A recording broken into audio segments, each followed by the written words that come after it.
Hi, welcome back to Bernina Club. Today I'm going to show you a fun thing to do with all your patchwork squares. So back in the day we used to make I Spy quilts. Now I Spy quilts were a fun big quilt that you made about 110 by 90 centimetres wide for a child. You'd put it on the ground and you'd go, I spy a butterfly, and they'd go and find the butterfly and all the rest. But now we've decided I Spy books are really, really cool. So what you do is you find all your fabrics and you fussy cut around your shapes so that you can position the best part of the fabric. So what I've got here is I've got some little elephants, I've got some little trucks, and I've got some Kiwiana, tuis and kiwis and kowhais and kiwi fruit and jandals, and you fussy cut 3-inch squares. Now once you've done that, you're going to sew them with a 1/4 inch seam, and I do 3 rows of 3. So what I'm going to do is I'm going to put my 97 foot on, I'm going to tell my machine, I'm going to clear it first, finish what I was doing last, and I'm going to go to here and I'm going to put on my 97 foot. So I'm telling my machine, I haven't got the D foot in front of me, so I'm just going to, oh yes I have. I can actually, if I want to, I've got my 97 foot, but if I want to, I can put my D attachment on, which is this, onto here. So if you've got a 97D, that means you can use your jewel feed at the back and add this little attachment here, and then when you sew your patchwork squares you've got an extra guide, so you can connect that there. I'm not going to use it today, but on the 97D that comes with it. So that's that. Right, so I'm just going to join these together. So I'm going to use ordinary thread. Oh, I need to thread my needle. This one's got an automatic needle threader. This is the 790 Pro. And I'm going to put these right side to right side. And you don't need to do any pinning or anything because they're only a small piece. So what I normally do when I'm doing is that I do them in rows. So I stitch. And you can see, oh that's right, I've got lime green thread on the bottom, haven't I? Oops. Oh, I haven't finished what I was doing. Right, we're all good to go. Right, so what I do is I stitch down here, and then I get my next two, pieces.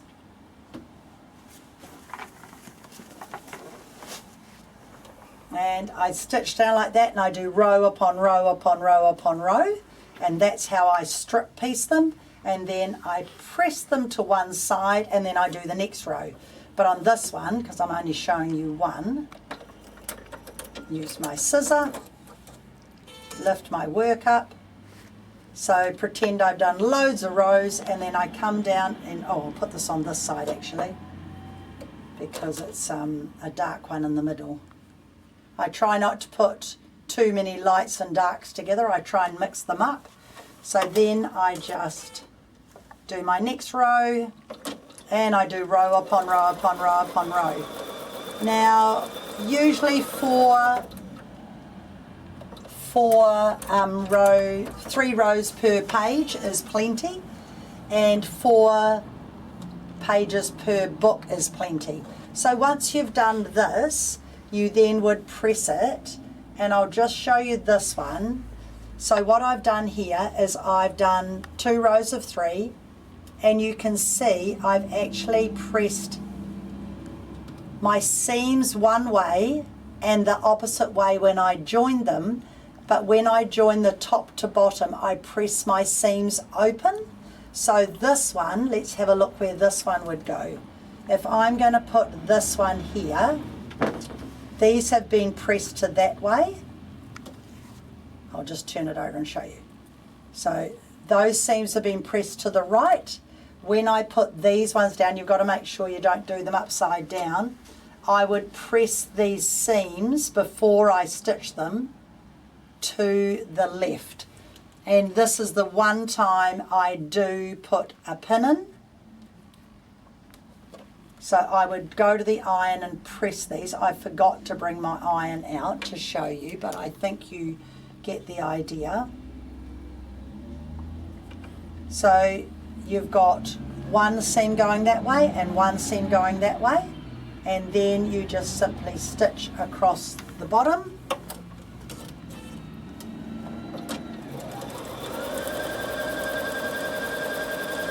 When you get to your pin, take your pin out. Do not sew over your pins. You might hear a clunk and then you'll damage your needle and you could damage your machine. So do not sew over pins. And another thing, make sure you clean and oil your machine regularly and do change your needles, because if you hear any clunking at all, it just means that you've either got a blunt needle or your machine's thirsty. So once I've done that, I've now got my 3 rows together and I've actually got them up the right way, which is a good thing. Then I would go to my iron and I would press those seams open, and that would be 1/2 a page done, okay? And I may have prepared some earlier. So here's a page finished. And what I've been doing is I've been putting them onto soft and stable, but today I'm trying the fusible Pellin, because I think it's a bit flatter and it will be easier to sew them all together at the end, because the soft and stable was quite thick. So this is just iron-on Pellin, and I fused it to the back of one page. Now all you do to make these is you get your second page that's previously done, because I have got it ready to go, and I just put right side to right side, and again the only place that you're pinning is you are pinning your seams where they meet. So all I'm doing is pinning my seams where they meet. So all of these seams, you would like them to be nice and tidy, and you're only sewing around 3 edges.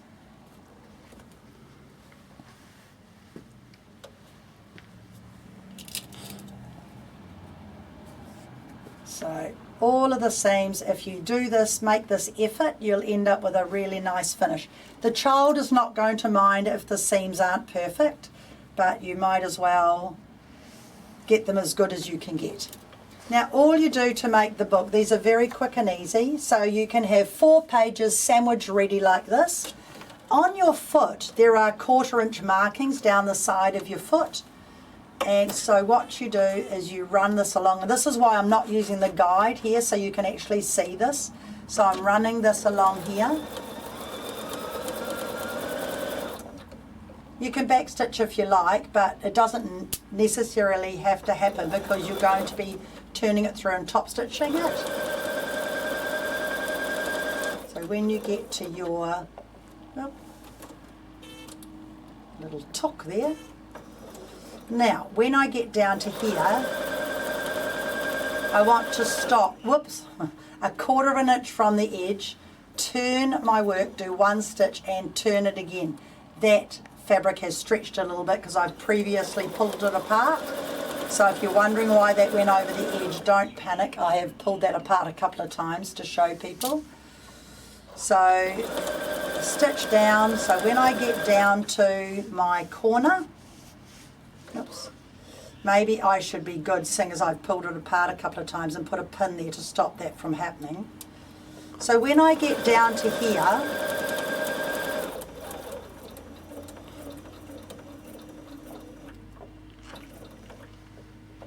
this mark here is 1/4 inch, so I know to lift, do 1 stitch, turn, and then it's perfect along that edge. It's a very good foot, and all the 1/4 inch feet that Bernina have those markings, so it's very easy to tell where your 1/4 inch turn is. So this time when I get to the end, I will backstitch it to show you. So you can see this one's stretched a little bit from all my unpicking and redoing. So come along here, and if you want to, you can just use your back stitch here and then cut with the scissors.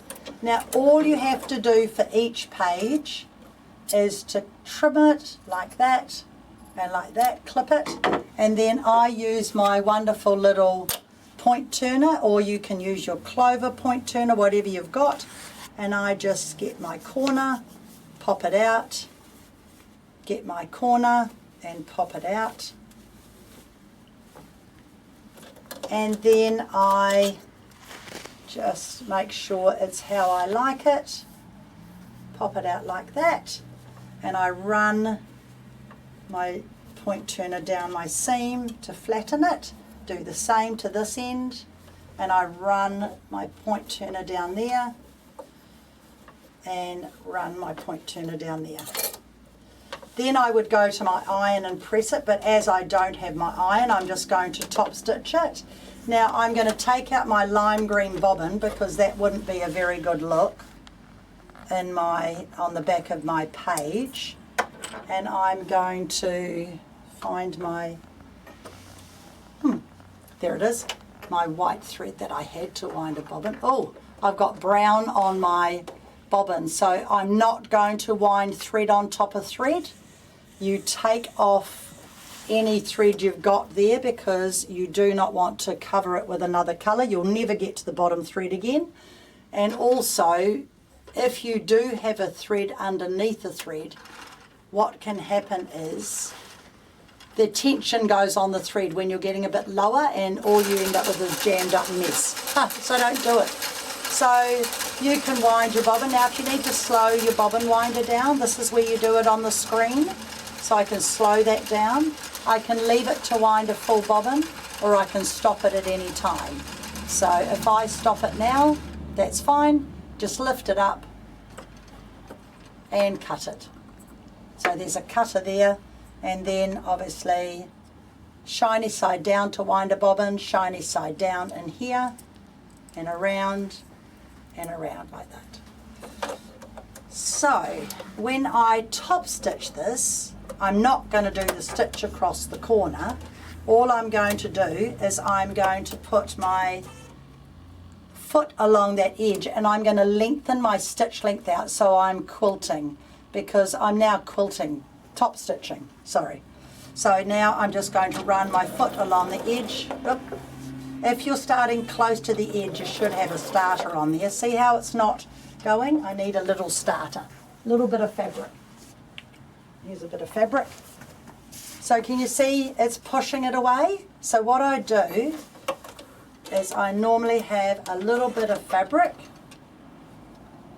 and just fold it in half.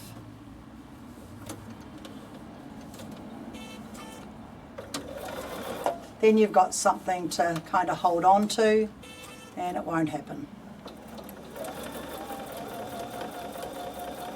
So what I do is I just run it along this edge. This would be beautifully pressed, of course. And this time I know that I'm going to stop exactly a 1/4 inch away, but I'm not going to do my one stitch across. So one more stitch, there's my 1/4 inch turn, and it's perfect. Then I cut this off there and run down here. These are such a fun little book, and they don't have to be just for small children.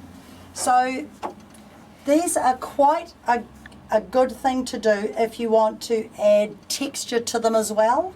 So you could add something fluffy or something crunchy or all sorts of things, and they could be for older people as well. So if you know anyone in care or anything like that, you could make them a lovely book with pictures of their family.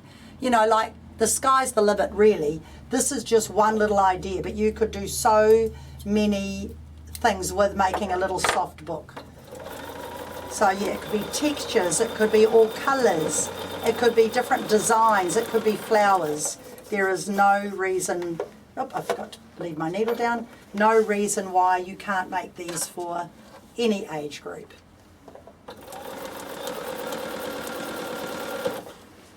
But I know for a fact that the little ones certainly love to play I Spy. So when one of our grandsons was little, I made an I Spy quilt. and you take a photo of the quilt or the book if you've got a family member overseas. Then on the phone, or you can do a video call, you can ring them up and say, I spy a monster, and they can go and interact with you and play. So it's quite a fun thing to do. So this one's coming all the way down here. Now what you do, you don't have to worry about 1/4 inch here, you do it on the edge. You just run down this edge just to seal it.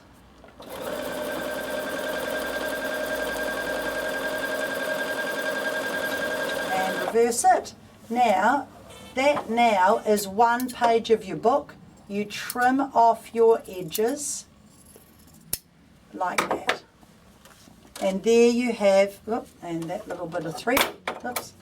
And there you have your I Spy page, like that. And then layer 4 layers up and stitch down here, and you can bind it, or you can put a soft cover on it with the person's name. You can do anything you like, but they are a fun book. Now this is the first time I've used the iron-on Palin rather than the Soft and Stable, and I think it'll be quite good because not everybody has one of these big machines that can handle going through the thicknesses.